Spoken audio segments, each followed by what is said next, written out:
بسم اللہ الرحمن الرحیم۔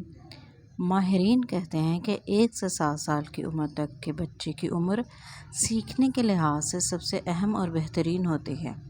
اس عمر میں بچہ نہیں ہوتا بلکہ ایک ایسا سسٹم ہوتا ہے جو بڑی خاموشی سے ہر معلومات، ہر رویے، ہر تجربے کو اپنے اندر فیڈ کر رہا ہوتا ہے، اور یہ سب کچھ مل کر اس کی اگلی زندگی کی کہانی لکھتے ہیں۔ لیکن کتنے لوگ اس بات پر توجہ دیتے ہیں؟ نفسیات میں بچے کی ناف کا کٹنا اس کے سب سے پہلے صدمے میں شمار کیا جاتا ہے۔ باہر کے ممالک میں اس قدرتی عمل کے فوراً بعد بچے کو ماں کے قریب کر دیا جاتا ہے تاکہ وہ خود کو محفوظ تصور کرے، اور یہ عمل اس کی آئندہ زندگی میں اسے مضبوط شخصیت کے طور پر سامنے لائے۔ اس ملک میں بچے کیسے پلتے ہیں سب جانتے ہیں۔ پاکستان دنیا کے ان چند ممالک میں شمار ہوتا ہے جہاں شادیاں اس لیے ہوتی ہیں کہ سب کی ہوتی ہیں، اور اولاد اس لیے پیدا ہوتی ہے کیونکہ شادی کے بعد یہ بھی ضروری ہے۔ کتنے ماں باپ ہیں جو بچیوں کو یہ ٹریننگ دے کر ان کا نکاح کرتے ہیں کہ اب تم لوگوں نے شوہر یا بیوی کے رشتے کی ذمہ داری اٹھانی ہے۔ اولاد ہونے پر اس کو صرف پالنے کے طریقے بتائے جاتے ہیں۔ کتنے لوگ ہیں جو یہ بتاتے ہیں کہ ان کی تربیت کیسے کرنی ہے۔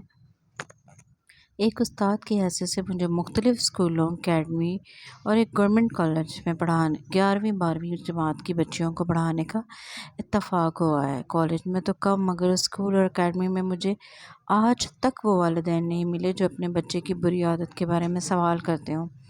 ایک مرتبہ ایک انتہائی بھولی صورت والی بچی کے ماں باپ سے میں نے پیرنٹس میٹنگ پر بڑے محتاط الفاظ میں کہا، آپ کی بچی دوسروں کے بیگز میں سے ہر روز چیزیں نکال لیتی ہے۔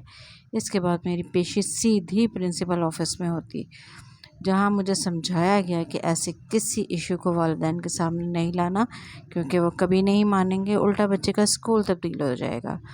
میری یونیورسٹی میں پہلی کلاس 8 بجے ہوتی تھی۔ اورینٹل کالج کے قریب پان سگریٹ کے کھوکھے سے گزرتے ہوئے قریبی کالج کے انتہائی معصوم چہروں والے فرسٹ ایئر اسٹوڈنٹ نظر آتے جو دھڑا دھڑ سگریٹ کی کش اس طرح لگا رہے ہوتے تھے کہ بیان سے باہر ہے۔ کہنے کا مقصد ہے کہ ہر دور میں مسائل رہے ہیں، تھوڑی بہت نوعیت بدل جاتی ہے، مگر جو واقعہ آج سوشل میڈیا پہ چل رہا ہے یہ واقعات ہر دور میں ہوتے ہیں۔ اب سوشل میڈیا کی بدولت جلد منظر عام پر آ جاتے ہیں۔ دوسرے بچے پوری پلاننگ اور ذہانت سے کام لیتے ہیں۔ 50,000 کی ضمانت ان کے لیے کوئی مسئلہ نہیں ہے۔ نوجوانوں کے لیڈر کہتے ہیں، ہاں میں پلے بوائے تھا، نشہ کرتا ہوں، کرپشن تو نہیں کرتا، زنا کا ثمر میرا ذاتی معاملہ ہے، میرے جلسے میں آئیں، فل انجوائمنٹ ملے گی۔ استاد کی عزت پامال کرو، اپنے محافظوں کو گالیاں نکالو، یہی حقیقی آزادی ہے۔ بزرگ سیاستدانوں کا وہ حال کر دو کہ وہ منہ سر لپیٹ کر گھروں میں بیٹھ جائیں، پھر تم حقیقت میں آزاد ہو جاؤ گے۔ تو پھر 2 دہائیوں سے زیادہ کی جدوجہد نے رنگ لانا ہی تھا، اور وہ رنگ لا چکی ہے۔ رحمان ملک مرحوم جو پیپلز پارٹی کے وزیر داخلہ تھے، جہاز میں دیر سے آنے پر ان کا ایک یادگار استقبال ہوا تھا۔ جاوید چودھری صاحب نے اپنے ایک کالم میں فرمایا تھا، سیاستدان تیار رہیں، آئندہ چند سالوں کے بعد کسی کی بھی عزت محفوظ نہیں رہے گی۔ نہ تب کسی نے ان باتوں کو سنجیدہ لیا، نہ ہی اب لیا جا رہا ہے۔ فتنہ رگوں میں خون بن کر دوڑنے لگا ہے، مگر کسی کو پرواہ نہیں۔ کرسیوں کی تقسیم اہم ہے، پھر چاہے وہ اخلاقیات کے جنازے پر کیوں نہ پڑی ہوں۔ پتہ نہیں کس اللہ کے بندے نے کہا تھا کہ مجھے اچھی مائیں دو میں تمہیں اچھی قوم دوں گا۔